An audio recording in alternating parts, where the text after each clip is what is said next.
Welcome to unique GK channel. Hi friends, నమస్తే. Skyroot Dhawan 3 ఏంటి? ధావన్ 3 ధావన్ అనేది స్కైరూట్ ఏరోస్పేస్ అభివృద్ధి చేసిన క్రయోజనిక్ రాకెట్ ఇంజిన్ సిరీస్ పేరు. అది ప్రస్తుతం అధికారికంగా వెల్లడైన వేరియంట్లు ధావన్ 1, 2, 3 గురించి సంస్థల నుండి పూర్తి సాంకేతిక వివరాలు పరిమితంగా ఉన్నాయి. భవిష్యత్ అప్గ్రేడ్ హై పెర్ఫార్మెన్స్ వేరియంట్ గా భావిస్తున్నారు. కాబట్టి క్రింది వివరాలు స్కైరూట్ ప్రకటించిన tech road map Vikram series అవసరాల ఆధారంగా విశ్లేషణాత్మకంగా మనం చెప్పడం జరుగుతుంది. ధావన్ పేరు ఎందుకు పెట్టారంటే ఇంజిన్ సిరీస్ కు భారత అంతరిక్ష శాస్త్రవేత్త అయినటువంటి సతీష్ ధావన్ గారి పేరు పెట్టారు.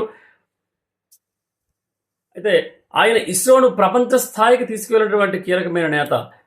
అయితే టెక్నికల్ బ్యాక్గ్రౌండ్ క్రయోజెనిక్ ఇంజిన్ అంటే ఏంటి? ఈ క్రయోజెనిక్ ప్రొపల్షన్ లో ఇంధనం ఏంటంటే LH2 లిక్విడ్ హైడ్రోజన్, అలాగే ఆక్సిడైజర్ లిక్విడ్ ఆక్సిజన్. అత్యల్ప ఉష్ణోగ్రతల వద్ద నిల్వ ఫీడ్ జరుగుతుంది. అలాగే అధిక స్పెసిఫిక్ ఇంపల్స్, మెరుగైన ఇంధన సామర్థ్యం ఉంటుంది. ఇది ముఖ్యంగా అప్పర్ స్టేజ్ లో ఉపయోగిస్తారు, ఎందుకంటే ఆర్బిట్ ఇన్సర్షన్ లో అధిక సామర్థ్యం కూడా చాలా అవసరం. ఈ ధావన్ సిరీస్ లో ఇప్పటికే తెలిసిన అంశాలు. ధావన్ 1 చిన్న ఉపగ్రహ లాంచ్ వాహనాల కోసం రూపొందించిన క్రయోజనిక్ ఇంజిన్. అలాగే ధావన్ 2 అనేది మెరుగైన థ్రస్ట్, 3D ప్రింటెడ్ భాగాలు, అధునాతన turbo pump design.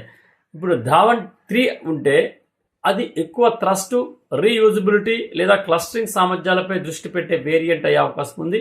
Vikram series తో సంబంధం ఏంటంటే స్కైరూట్ రూపొందిస్తున్న విక్రమ్ రాకెట్లు చిన్న మధ్యస్థ ఉపగ్రహాల కోసం.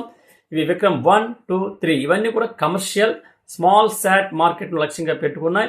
అయితే 2022లో Vikram S suborbital test విజయవంతం కావడం ప్రైవేట్ రంగానికి మైలురాయిగా నిలిచిందని చెప్పవచ్చు. ఇంజనీరింగ్ విశేషాలు ఏంటంటే ఇదో 3D ప్రింటెడ్ ఇంజిన్ భాగాలు ఉంటాయి. అలాగే తక్కువ తయారీ సమయం పడుతుంది, తక్కువ ఖర్చుతో ఉత్పత్తి కూడా జరుగుతుంది.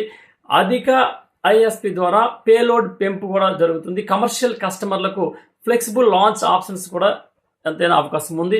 భారత్ స్పేస్ ఎకోసిస్టమ్ పై ప్రభావం ఎలా ఉందంటే భారత్ 2020 తర్వాత స్పేస్ రంగాన్ని ప్రైవేట్ కంపెనీలకు తెరిచింది. దీనివల్ల ఇస్రోపై ఒత్తిడి తగ్గుతుంది, కమర్షియల్ లాంచ్ల సంఖ్య పెరుగుతుంది, గ్లోబల్ స్మాల్ శాటిలైట్ మార్కెట్లో పోటీ ఏర్పడుతుంది. విదేశీ కస్టమర్లకు తక్కువ ఖర్చు లాంచ్లు, అలాగే స్కైరూట్ వంటి స్టార్టప్ల వల్ల Bharat cost effective launch destination గా ఎదగవచ్చు.